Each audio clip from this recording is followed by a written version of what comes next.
I'm Jamie, and I'm the co-creator and scribe for Neko-Maoh Games, and this is my character's story. My name is Gwenira, though it used to be Emily. I decided to shed that name when I embraced my shadow magic. I'm a necromancer warlock who is half human and a half ice primal, though I wasn't aware of that until recently. As a child, I lived with my human father after my mother left us. But my father accrued debt, and at the age of 3, I was taken hostage in order to coerce repayment. I was locked in and forced to work in the basement of their pie shop, roasting their questionable meat. I was stuck in that basement until the age of 14, when a young gray cat, who I later learned was named Mist, attempted to save me from this life.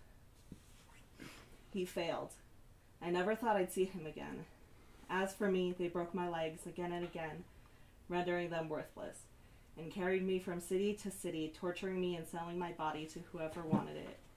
To them, the meaner and worse, the better. It was until later that I found out they were building my despair and strengthening my shadow powers, making them the strongest they could and learning to make others. While traveling between cities, I met Tamako, who was being sold as well. We grew to be friends and eventually fell in love, but she was sold to a rich man far away. I have no idea where she ended up. Mist found his way back into my life, and he and some of his friends rescued me, killing my captors, but my father lost his life in the process. When I had healed well enough, I went to train with 2 women, Lavi and Lilith, who helped me overcome my mental trauma and embrace my shadow magic. From there, I traveled in order to find Tamako. On my way, Miss sent a capybara that I named Ringo to travel with me so I wouldn't be alone. With that goal to find Tamako as well as to save others, both men and women, from the life I had lived as slavery, I headed to Sypetia. Felix was born the second eldest child of the Thandor family in Holland. A changeling like his mother, he's the elder brother of Xander, a half-elf changeling. He was happy with his family for many years until his elder sister married and left, just to be murdered by her own son. Felix withdrew from his family other than Xander and dove into his music and magic. He spent time at the Hammered Moose Bar, watching a group called Dez's Caravan of Wonderment. There he met the woman he fell in love with, a fey-touched named Wisp. He traveled with them over the next number of years, enjoying fun times and adventures with Wisp and the whole group. In one town, he and Wisp came across a magical staff called the Staff of Fangar. His dreams turned darker after he gained the staff, always ending with an image of a crater with a structure in it.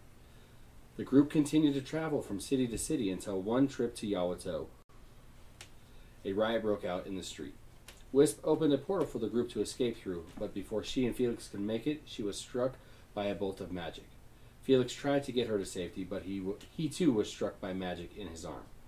Wisp was able to remove the damaged arm and heal the stump, but it cost her life, and she died in Felix's arms with the words, "Go to Hold On, that is where your questions will be answered.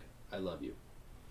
Felix scavenged the shop he was in and came across a metal arm which he decided to keep before making his way towards Hold On. One night on his journey, he woke when a voice said his name. As he looked around, seeing no one, he looked at the Staff of Fangar to see it was glowing a deep blue. He ignored it for a time while he traveled. Felix found his way to Hold On and found that it was a structure in a crater that he had been seeing in his dreams. He was welcomed with open arms to a school of shadow and divine magic. There they were able to attach the metal arm to a stump, and he spent time learning about divine magic. He also found that the Staff of Fangar was a sentient staff with a mind of its own. It didn't talk to him much, but he would sometimes get short thoughts and messages from it. He eventually left to return home. There he was reunited with Xander. He was only home for a short while before Dez's Caravan of Wonderment pulled into town. Felix reconnected with them and informed them of Wisp's death. That night, he received another message from the Staff of Fangar. It was time to move on. Felix and Xander both left Honland with Dez's caravan for the city of Sypet. As they neared the city, the staff gave him one final message. Finally. My name is Nicholas, and I'll be playing Alexander Thandor. So my backstory is I was raised in a very rich family. I was the 3rd eldest sibling. I did nothing but have a normal childhood until about the age of 24, when I finally decided to set off and live my own life. On my journey, I discovered my powers of elementals and decided to take the next several years to train myself in learning these newly discovered powers. Over the time, I slowly was hearing voices of Volcus, the goddess of crafting, and it kept warning me of a coming storm. After I decided I had enough of my adventures, I sent back to my family and met up with my elder brother. After that, we traveled towards Sypetia, only with a voice coming from Volcus in my head, saying, "Be vigilant, my child." My name is Owen, and I'm playing Idham Daedra. Idham was born in a commune, not necessarily with parents, but in a community. He lived a previous life and died not so pleasantly, but still remembering some of those skills, he took them onto this life. In this life, he strives for good books, good people, and good adventure. He is a stonemason by trade, but truly his heart is on the road. My name is Persky, and my character will be Hawthorne. His story goes as his name is Michael. My name is Michael Everglade. All I know of my past is I found in a diary that I was holding on my side. I think I might have wrote it. The diary states as the devils took over the land, coming through giant purple gateways, humanity tried to fight back but lost severely. We were forced to work in mine shafts, mining ever-growing crystals that hold mana. Though it's held for the devils, we learned to use it for ourselves as we were stuck around them. We worked there for some time under command of the devils, slowly killing off the guards as we found the space. After they were all dead, we were waiting for the leader to take his key in order to escape, but he never came. Instead, my love, Sophia, used her fire magic to explode the doors. We thought we would be swarmed by devils the moment we opened it, but they never came. We made it to a nearby forest and set up our camp, planting one of the mana crystals in the center. We set up a life there, but the winter wasn't kind to us. We lost many of our people to the cold. Only my wife's fire magic kept us going.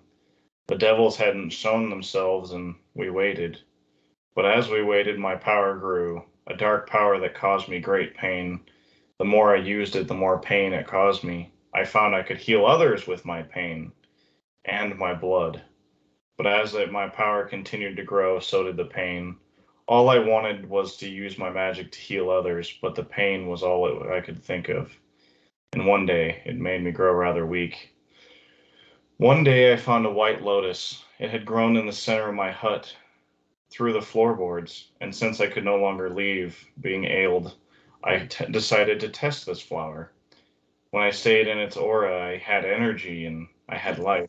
But at the moment I left its aura, I felt weak. Time had passed and I knew I was dying. But I couldn't leave my wife alone. Finally, a devil carriage had came, and we had to ambush it to make sure whatever supplies were there didn't make it to another human hold. There were purple orbs among its carriage. They would drain the life of anyone that touched it.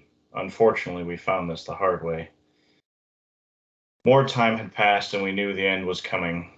My wife said I needed to do a ritual with the flower and an orb. I couldn't understand.